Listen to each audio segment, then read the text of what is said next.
Hello, dear participants and colleagues. Today we are talking about the zombies, and we are Yellow Group. And our topics we will start from the brain. The brain controls and coordinates everything from the movement of your fingers to your heart rate. The brain also plays a crucial role in how you control and process your emotion. In this picture, you can see the part of the brain. And one of them, amygdala, helps to coordinate response to things in your environment, especially that trigger and emotional response. From a biological standpoint, fear is very important emotion. It helps you respond appropriately to threatening situations that could harm you. This response is generated by stimulation of the amygdala, followed by the hypothalamus. This is why some people with brain damage affecting the amygdala don't always respond appropriately to dangerous scenarios. When the amygdala stimulates hypothalamus, it initiates to fight or flight response. The hypothalamus sends signals to the adrenaline glands to produce hormones such as adrenaline and cortisol. As these hormones enter the bloodstream, you might notice some physical change such as increase in heart rate, breathing rate, blood sugar, and perspiration. And this slide, you can see the diseases leading to the brain disorders is neuromuscular disorder, dysmetria, Parkinson's disease, Huntington disease, and also prions. Prions disease, a family of rare progressive neurodegenerative disorders that affect both for humans and animals. For humans, we know 4 types of disease, for animals, 6. Proteins plus infections equal prion. Prions are infection agents represented by proteins. In this picture, we can see the normal and abnormal structure of proteins. Prions primarily harm the central nervous system. The gray matter of the brain becomes spongy. Disorders of the nervous system, deviation in the mental, body position, and movement coordination. This disease is thought to occur by spontaneous infection. Prions refers to abnormal pathogenic agents that are transmissible, able to induce abnormal folding of specific normal. The function of these normal prion proteins are still not completely understood. And iatrogenic transmission of prion disease, use of insufficiently sterilized instrument, transplantation, use of growth hormone or gonadotropin. It's still unclear how to prions form, and we will consider people prion diseases.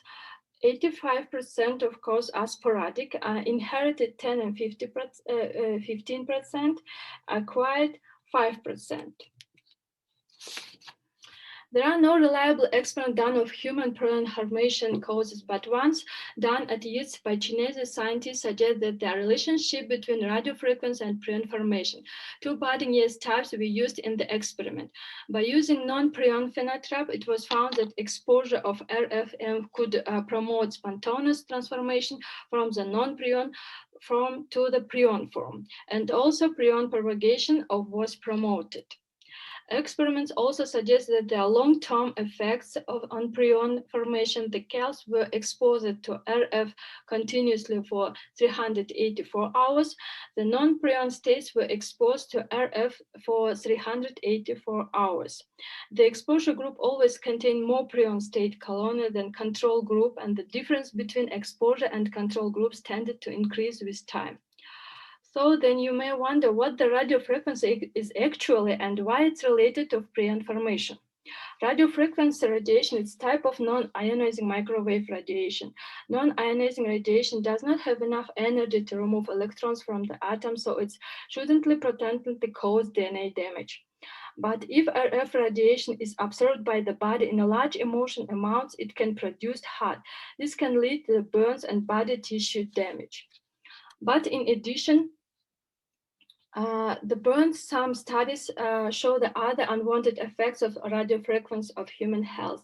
Researchers use 2 main types of studies. First, studies done in the lab using the lab animals or cell cultures, which show increased rates of certain types of tumor in lab animals like rat exposed to RF radiation.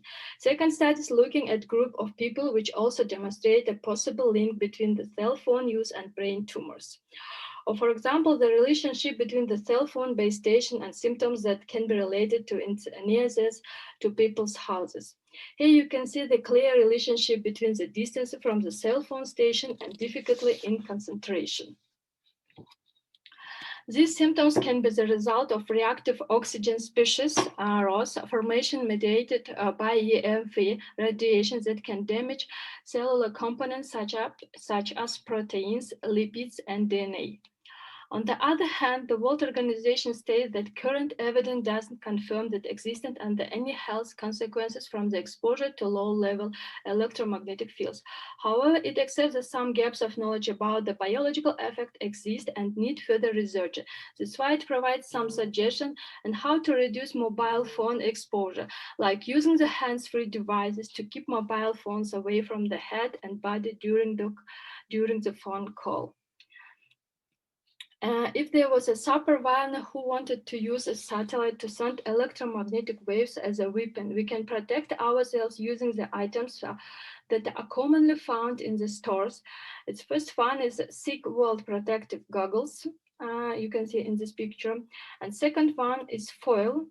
Foil high-frequency electromagnetic fields lead to heating of body tissues, effect on the nervous system. And third one is conductive paints, electroconductive paints. It provides effective protection against electromagnetic fields. I hope this information was useful for you. Thank you for your attention.